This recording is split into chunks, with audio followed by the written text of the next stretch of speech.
Yun, magandang araw po sa inyo lahat. Welcome po sa Makapili TV. Ito na nga po, pakakasuhan na daw po ni Ombudsman Boying Remulla itong si dating Speaker Martin Romualdez ng gross negligence. So, ang nakikita natin dito, mukhang kinokopya lang ni Boying Remulla yung dating ginawa ng isang dating ombudsman nung panahon ni Pinoy nung siya yung nasangkot sa issue ng SAP 44. So, kung yun yung maaalala, 44 po na kawani ng gobyerno ang nasawi. Parang nangyari ito, parang ipinain lang sa mga kalaban ng gobyerno itong mga pulis natin. Yun nga, kasawiang palad, 44 po ang nawala sa hanay ng ating puwersa. Ngayon, base doon sa naging rekomendasyon ni dating General Magalong, pinakakasuhan niya itong si Pinoy dahil nga meron itong kumbaga sangkot siya, meron siyang kinalaman doon sa nangyaring kapabayaan nung pagkamatay nga ng SAP 44. Ngayon, ang naging recommendation ng ombudsman, kasuhan si Pinoy, kaso napakababaw ng ikinaso sa kanya, usurpation of authority. Dahil nga umakto siyang parang siya yung tumayong PNP chief ng mga panahon na parang ganun yung pinalalabas nila. So parang nakakuha ngayon dito si Boying Remulla ng ideya kung paano niya maibebend yung law. So ngayon ginagamit niya yung bending the law. So ang posibleng ipakaso kay Martin Romualdez ay gross negligence. So iniiwas na nila rito si Martin Romualdez sa malaking kaso na pwede niya ikaharapin yung pagkakakulong nga. So kahit na napakarami na nagsasabi na itong si Martin Romualdez ay talagang isa sa mga ulo ng sindikato ng gobyerno, pero basic para kay Ombudsman Boying Remulla, walang pananagutan direkta itong si dating Speaker Romualdez. So ito, panoorin po natin itong balitan to, pero syempre bago ang lahat, kung hindi ka pa nakasubscribe sa Makapili TV, baka pwede naman pakipindot po muna yung subscribe button, at the same time palike na rin po ng video, wala naman pong bayad yan, kaya pindot na. So ito, panoorin po natin.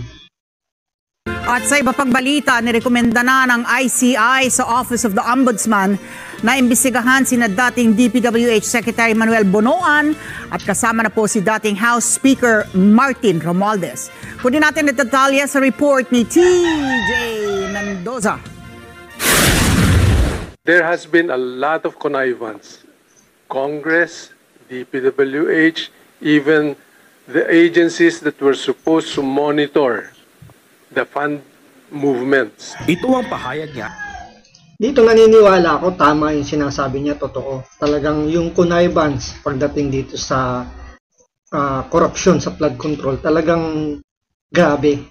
Dahil ultimo yung Commission on Audit na isa sa mga safeguard dapat, sila yung titingin kung tama bang ginagawa na proyekto ng DPWH, kasama na rin doon sa sindikato. Dahil paano nga naman hindi makikita yung isang ghost project kung yan ay tiningnan, binusisi, inimbestigahan ng maayos ng COA.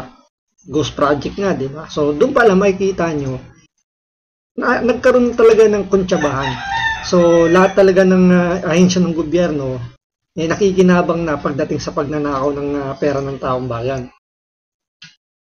Ayag ni ICI Commissioner at dating DPWH Secretary Rogelio Babe Singson, kasabay ng pagsusumiti nila ng ikatlong rekomendasyon ng komisyon sa Office of the Ombudsman para imbestigahan ang ilan pang personalidad na dawit sa maanumalyang proyekto kontra baha.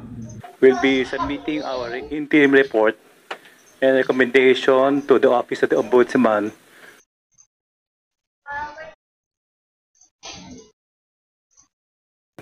on the alleged involvement of several DPWH officials and employees in obtaining bribes of unwarranted monetary benefits from flood control projects.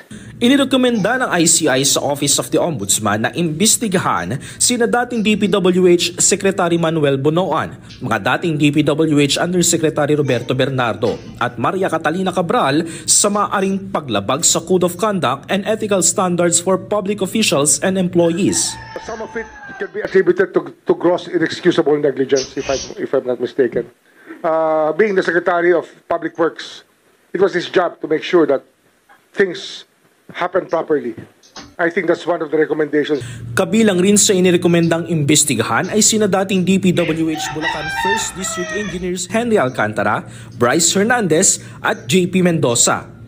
Isinama rin ng ICI sa rekomendasyon ng may-ari ng top-notch Catalyst Builders Inc. na si Yumir Villanueva ang kontratista na nakakubra sa isang flood control project sa Plaridel, Bulacan. Ang mga nabanggit na pangalan ay pinakakasuhan ng ICI na mga posibleng paglabag sa Anti-Graft and Corrupt Practices Act, malversation at falsification.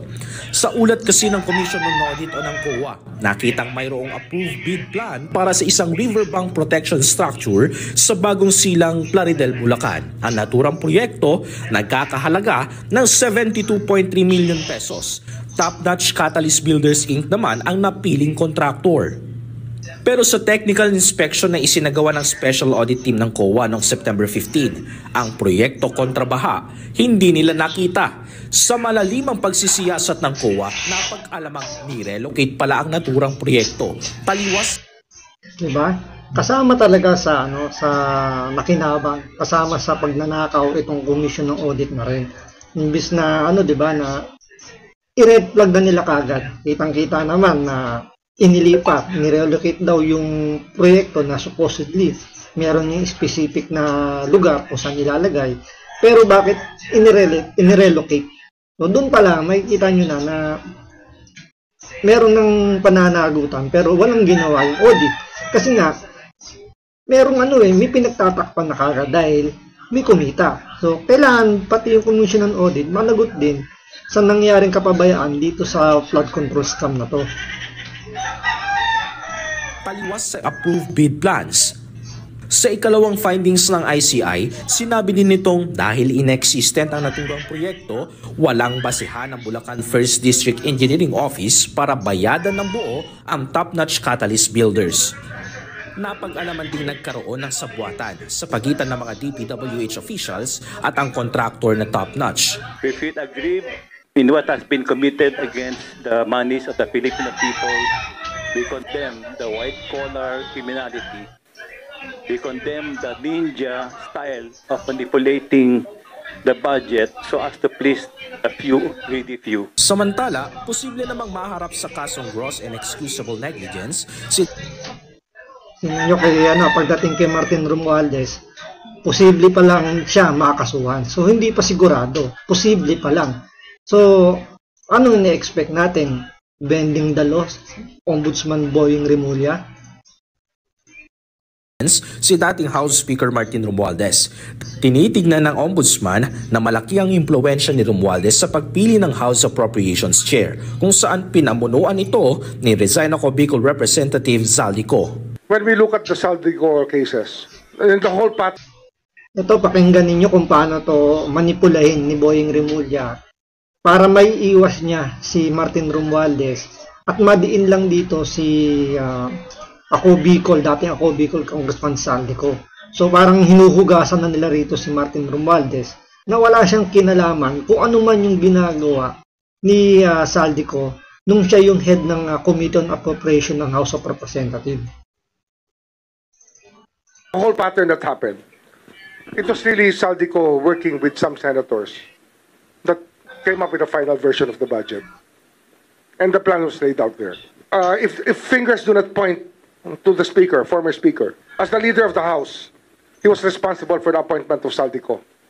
Although Zaldico was elected on the floor, everybody... Diba? Tama nga naman. Hindi naman, kumbaga yan, in-appoint lang naman, or gusto lang ni Martin Romualdez na maging head ng Committee on Appropriations si Zaldico, pero may botohan. So nandun na yung kumbaga pinagtakpan na si Martin Romualdez at ang itinuturo ngayon dito ay yung kabuuhan ng House of Representatives kasi meron silang election, parang ganyan nangyayari na kahit na inappoint yan ng Speaker of the House, pero mananaig pa rin kung sino yung gusto ng kabuuhan ng House of Representatives. Sino ba yung namumuno ng House of Representatives? Si Martin Romualdez. So, kahit na ayaw ng House of Representatives, dahil nga kaalyado lahat ni Martin Romualdez, napili pa rin o nailagay pa rin si Saldico. So, ang nangyayari, iwas na si Martin Romualdez dahil, kumbaga, kung ano man yung kalokohan na ginawa ni Saldico, ang pagkakamali niya lang, hindi niya nabantayan. Pero ang problema, pera ng taong bayan ang pinag-uusapan eh. Billion of pesos ang pinag-uusapan. Hindi lang naman yan buti sana kung private company ang pinag-uusapan, kahit lustayin nila yung pera ng kumpanya, private pa rin yun. Pero ito kasi, pera ng taong bayan eh. So, malaki ang pananagutan dapat dito. Kahit sabihin mo gross negligence lang yan, hindi mo pwedeng langlangin lang yung gross negligence. Dapat may mabigat na parusa yan kasi hawak mo yung pera ng taong bayan at bilyon ang pinag-uusapan.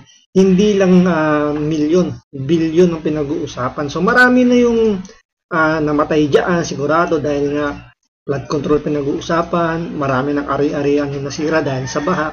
Pero ang ibibigay na kaso lang, at posible pa yun na hindi pa yun sigurado kung talagang masasampahan ng kaso, gross negligence lang. So parang pinalalabas lang,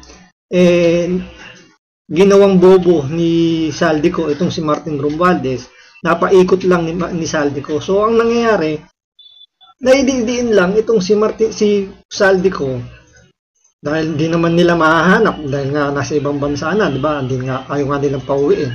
So kahit dikdikin nila ng todo si Saldico at si Saldico hindi magsasalita na kakontsaba niya si Martin Romualdez, lalabas lang dito, malinis si Martin Romualdez, ang tanging kasalanan niya lang, naging bobo siya dahil sa kanyang kapabayaan.